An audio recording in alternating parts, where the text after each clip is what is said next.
नमस्कार, आप देख रहे हैं एनपीटीवी न्यूज परिक्रमा और मैं हूं आपके साथ मानवी ठाकुर। शुरुआत करते हैं आज की खास खबरों के साथ।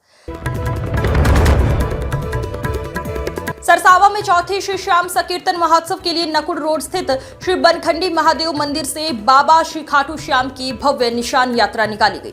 निशान यात्रा श्री बनखंडी महादेव मंदिर से शुरू होकर नकुड़ रोड, पालिका बाजार, झंडा चौक, मीन बाजार, पंजाबी मोहल्ला, अंबाला रोड से होते हुए श्याम बाबा के संकीर्तन महोत्सव स्थल डीसी जैन इंटर कॉलेज में जाकर संपन्न हुई।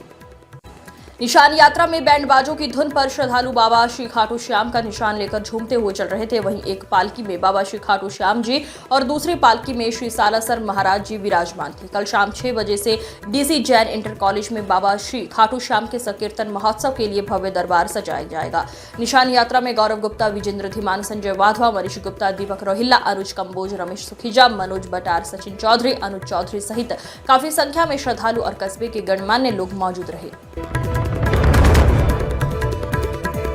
अंबेहटा घाटमपुर गुमशुदा मुजम्मिल की सकुशल वापसी पर आयोजित कार्यक्रम में भाकियू भानु की जिलाध्यक्ष राजू माजरा, प्रदेश प्रभारी शिव कुमार चौधरी, उपाध्यक्ष प्रमोद प्रधान व अल्पसंख्यक युवा जिलाध्यक्ष अकमल चौधरी का गर्मजोशी से स्वागत किया गया। राजू माजरा ने नशे के बढ़ते कारोबार पर चिंता जताते हुए एसएसपी से मुलाकात कर सख्त कार्रवाई की बात कही। शिव कुमार चौधरी ने नशे के खिलाफ का आंदोलन चलाने की घोषणा की और पुलिस प्रशासन का आभार जताया। कार्यक्रम की अध्यक्षता कामिल चौधरी व संचालन मीडिया प्रभारी प्रवेश ढाईकी ने किया। इस मौके पर काफी संख्या में लोग मौजूद रहे। 3 महीने पहले गायब हो गया था। भारतीय किसान यूनियन भानु के पूरे परिवार ने, हमारी पूरी टीम ने पुलिस प्रशासन में अपनी बात रखी। हम एसपीआरए साहब से मिले, कप्तान साहब से मिले। कप्तान साहब से मिलने के बाद आज से लगभग 12 दिन पहले हम कप्तान साहब से मिले थे, 12-13 दिन पहले। लेकिन कप्तान साहब से मिलने के बाद हमें उनकी कार्यशैली बहुत अच्छी लगी और उन्होंने तुरंत 3 टीमें गठित की। एक अच्छे अधिकारी की तारीफ भी करनी चाहिए और गलत अधिकारी का विरोध भी करना चाहिए। जो अच्छा होगा उसे अच्छा कहेंगे। कप्तान साहब हमारे जिले के कप्तान, एसएसपी साहब, सागवान साहब, उनका काम करने का तरीका हमें अच्छा लगा। हम उनका भी सम्मान करते हैं और इस परिवार में 3 महीने के लंबे दुख के बाद एक खुशी का मौका है। वक्फ बिल लोकसभा और राज्यसभा में पास होने के बाद पुलिस प्रशासन अलर्ट नजर आ रहा है और हर स्थिति से निपटने के लिए तैयार है। मिर्जापुर थाने की कमान संभाल रही डीएसपी प्रिया यादव ने जुम्मा की नमाज को शांतिपूर्वक संपन्न कराने के लिए पीएससी बल के जवानों के साथ कस्बे की गलियों में पैदल गश्त कर जनता से शांति व्यवस्था बनाए रखने की अपील की। जुम्मा की नमाज के चलते पुलिस सतर्क दिखाई दे रही है, क्योंकि जुम्मा की नमाज पढ़ने के लिए मुस्लिम समाज के लोग भारी संख्या में नमाज अदा करने मस्जिदों में जाते हैं। डीएसपी प्रिया यादव ने कहा कि अगर कोई शांति व्यवस्था के साथ खिलवाड़ करता है तो उसके खिलाफ कड़ी कार्रवाई की जाएगी। अपने घर से हथिनी कुंड बैराज पर घूमने आए एक युवक की यमुना में डूबने से मौत हो गई। साथ में आए युवकों ने उसके शव को यमुना से बाहर निकाला। इंस्टाग्राम पर फेमस होने के लिए युवक और युवतियां जान जोखिम में डालकर रील बनाने से बाज नहीं आ रहे हैं। रील बनाने के चक्कर में एक युवक की यमुना में डूबने से मौत हो गई। वहीं अपने आप को फेमस करने के लिए एक युवक मिर्जापुर थाने के हथिनी कुंड बैराज पुलिस चौकी से चंद कदम की दूरी पर पुलिस को चुनौती देते हुए यमुना नदी में छलांग लगाते हुए वीडियो वायरल कर रहा है, जिसे देखकर अन्य युवा भी यमुना नदी में छलांग लगाते हुए रील बनाने से पीछे नहीं हट रहे हैं और इसी के चलते एक युवक की जान भी चली गई। लेकिन स्थानीय पुलिस हाथ पर हाथ धरे बैठी हुई है। कस्बा गागलहेड़ी और ग्रामीण क्षेत्र में जुमे की नमाज कड़ी सुरक्षा के बीच अदा की गई है। एएसपी मनोज कुमार के नेतृत्व में थाना प्रभारी सुरेश कुमार ने पुलिस बल के साथ संवेदनशील क्षेत्रों में फ्लैग मार्च निकालकर जनता को सुरक्षा का एहसास कराया है। एएसपी मनोज कुमार ने सभी से अपील करते हुए कहा कि सब लोग शांति व्यवस्था बनाए रखें और किसी भी तरह की अफवाह पर ध्यान न दें। अगर कोई अफवाह फैलाता है तो उसकी सूचना तुरंत पुलिस को दे। इस दौरान कस्बा चौकी प्रभारी उपेंद्र सिंह, उप निरीक्षक प्रवेश शर्मा, कृष्णवीर सिंह, हरीशचंद्र वीर, शाहनवाज अहमद, प्रमोद कुमार मौजूद रहे। चिल्काना नगर व आसपास के ग्रामीण क्षेत्र में शांति व्यवस्था बनाए रखने को लेकर पुलिस प्रशासन अलर्ट मोड पर है। एसडीएम सदर सुबोध कुमार व सीओ सदर मनोज कुमार यादव, एएसपी विवेक तिवारी, थाना प्रभारी कपिल देव ने भारी पुलिस बल के साथ पैदल मार्च कर लोगों से क्षेत्र में शांति व्यवस्था बनाए रखने की अपील की है।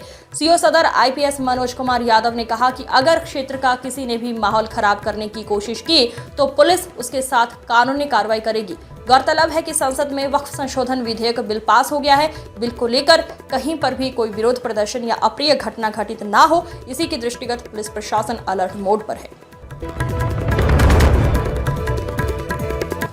वक्फ बिल पास होने के बाद जुमे की नमाज को लेकर SDM Sangeeta Raghav, CO SN Vaibhav Pandey और नकुड़ कोतवाली प्रभारी अविनाश गौतम के नेतृत्व में फ्लैग मार्च निकाला गया। प्रशासन द्वारा क्षेत्रों में सघन निगरानी की जा रही है। प्रशासन ने जनता से संयम बरतने और अफवाहों से दूर रहने की अपील की है। किसी भी प्रकार की अफवाह फैलाने या माहौल बिगाड़ने की कोशिश करने वालों के खिलाफ कड़ी कार्रवाई की चेतावनी दी गई है, ताकि कोई भी शरारती तत्व जो हैं कहीं पर किसी प्रकार की कोई ऐसी चीज़ें ना करें जिससे किसी को भी असुविधा हो, है ना। और इसीलिए हमने फ्लैग मार्च किया था। मौलवी साहब से भी संवाद किया गया, किस तरह की वार्ता? जी, मौलवी साहब से भी संवाद किया जी गया, किस तरह की? जी, देखिए उनसे ये कहा गया है कि वो अपने स्तर से सभी को एक पॉजिटिव मैसेज दें, है ना, क्योंकि कुछ लोग जो होते हैं सोशल मीडिया पे और गलत तरीके से कुछ चीज़ों को फैलाते हैं। तो यही कहा गया है उनसे कि अपने स्तर से शांति का जो संदेश है वही लोगों तक दें।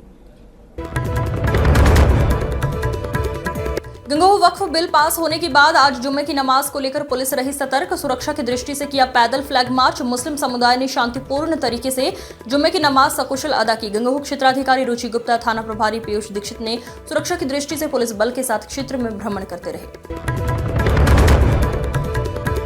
इन दिनों मिर्जापुर थाना क्षेत्र में पड़ने वाला हथनी कुंड बैराज रील बनाने और मारपीट के मामलों को लेकर काफी चर्चाओं में है। हथनी कुंड बैराज दूर दराज से युवक और युवतियां घूमने के लिए आ रहे हैं। हथनी कुंड बैराज पर घूमने आए युवकों से किसी बात को लेकर झगड़ा हो गया। देखते ही देखते युवकों ने अपने हाथों में लाठी डंडे उठा लिया और एक दूसरे पर लठ बरसाने शुरू कर दिए।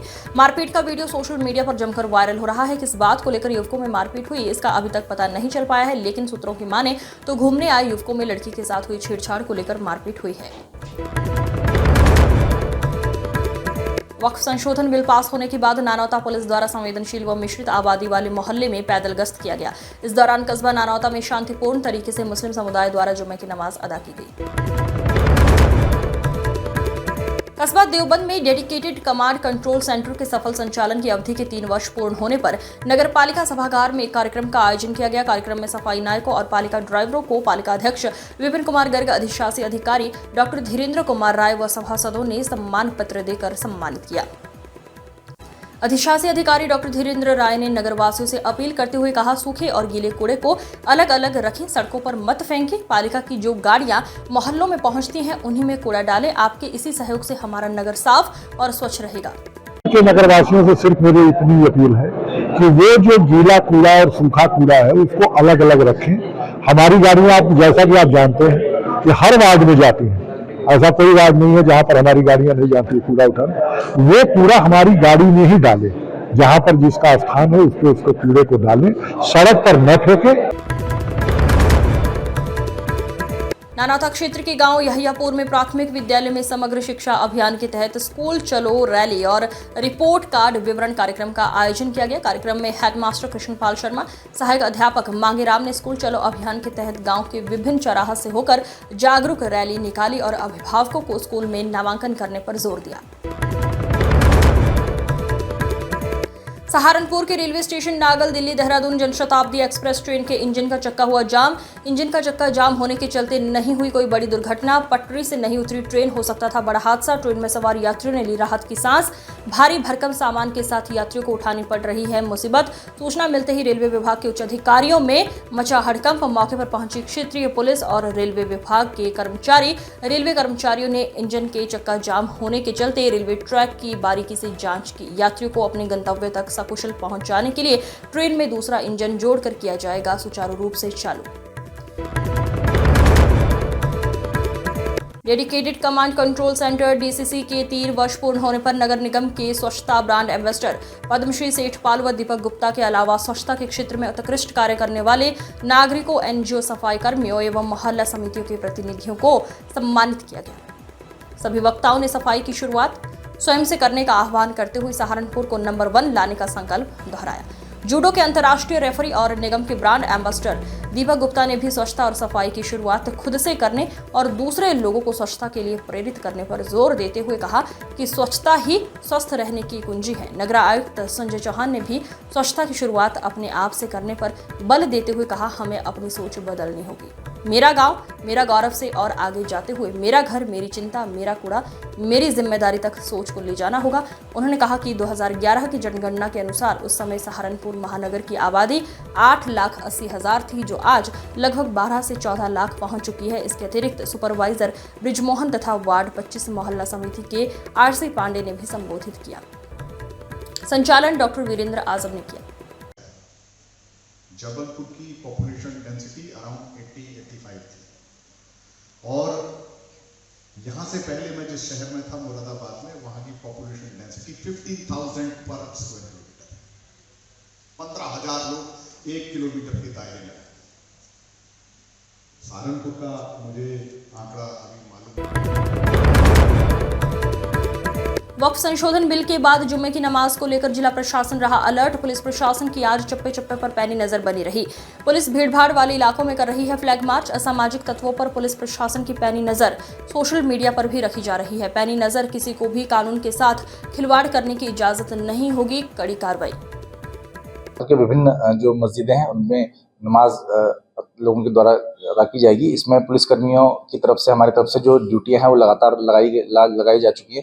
साथ ही साथ सुबह और शाम को काफ़ी दिनों से पैदल गश्त और फ्लैग मार्च विभिन्न संवेदनशील स्थानों पर मिश्रित आबादी के क्षेत्रों में किया जा रहा था और उसी क्रम में हमारे सभी क्षेत्राधिकारी और अतिरिक्त पुलिस अधीक्षक जो हैं वो सारे क्षेत्र में भ्रमणशील हैं। सभी हमारे जो धर्मगुरु हैं उन सबसे लगातार पुलिसकर्मी आपस में टच में हैं, उनसे लगातार वार्ता की गई है। और दिल्ली रोड स्थित होटल ओसिस में डॉक्टर वैभव चाचरा एवं डॉक्टर रीचा लोहानी ने प्रेस वार्ता कर ECMO की जानकारी दी। चिकित्सा क्षेत्र में एक महत्वपूर्ण उपलब्धि के रूप में अस्पताल में सफलतापूर्वक एक्स्ट्रा कॉरियल मैचिन ऑक्सीजनेशन का इस्तेमाल किया है। ये एक अत्याधुनिक जीवन रक्षक तकनीक है जिसका उपयोग उन गंभीर स्थितियों में किया जाता है जब हृदय या फेफड़े प्रभावी रूप से कार्य नहीं कर पाते हैं और शरीर को आवश्यक मात्रा में ऑक्सीजन प्राप्त नहीं कर पाते हैं। ये पहली बार है जब max super speciality hospital Dehradun में ECMO का सफलतापूर्वक प्रयोग किया गया है। ये प्रयास doctor Vaibhav Chachra, principal consultant pulmonology, Max super speciality hospital Dehradun व doctor Richa Lohani ECMO physician ने अपनी प्रशिक्षित टीम के साथ किया। डॉक्टर वैभव चाचरा 31 वर्ष से पेशेंट है और क्या कुछ आपने ट्रीटमेंट किया है और क्या 31 वर्षीय जो हमारी पेशेंट थी मिसेस मलिक, इनको बड़ा ही घातक निमोनिया था जो कि स्वाइन फ्लू प्रकार का वायरल निमोनिया था जिसमें फेफड़े ऑक्सीजन बिल्कुल भी बना नहीं पा रहे थे और वेंटिलेटर लगाने के बावजूद भी इम्प्रूवमेंट नहीं आ रहा था। तो इनको एक प्रकार की मशीन या एक्मो मशीन जिसे हम कहते हैं उस पर डाला गया, जो कि एक फिल्टर का काम करती है, जैसे डायलिसिस मशीन करती है वैसी फिल्टर का काम करती है और जो गंदी गैस है कार्बन डाइऑक्साइड उसको निकालती है और ऑक्सीजन प्रदान करती है, जिस दौरान फेफड़ों को कुछ समय मिल जाता है आराम का। और किस तरह का ट्रीटमेंट आपको मैक्स हॉस्पिटल से मिला? मेरे को पहले कफ हुआ, फीवर हुआ, उसके बाद मेरी ऑक्सीजन होगी, मैं 30 ऑक्सीजन पे मैक्स में गई थी और वहाँ पे मेरा ट्रीटमेंट स्टार्ट हुआ। One of the best treatment मेरे को मैक्स में मिला है जिससे मैं बहुत सेटिस्फाई और यहाँ तक पहुँची हूँ। आपका वो कितने दिन वहाँ भर्ती रही? मैं 1 महीना, पूरा 1 मंथ। मामूली खांसी आपको इतना बड़ा वो जानलेवा बन गई आपके लिए? नहीं, फीवर भी था मेरे को, वो समझ नहीं आया कि इतना लंबा हो गया कि लंग्स में इन्फेक्शन हो गया और प्रॉपर बेसिकली था कफ और फीवर। नॉर्मली खांसी हो गई, फीवर हो गया तो आप इस अंक में फिलहाल इतना ही। अगले अंक में फिर होगी मुलाकात, तब तक के लिए नमस्कार।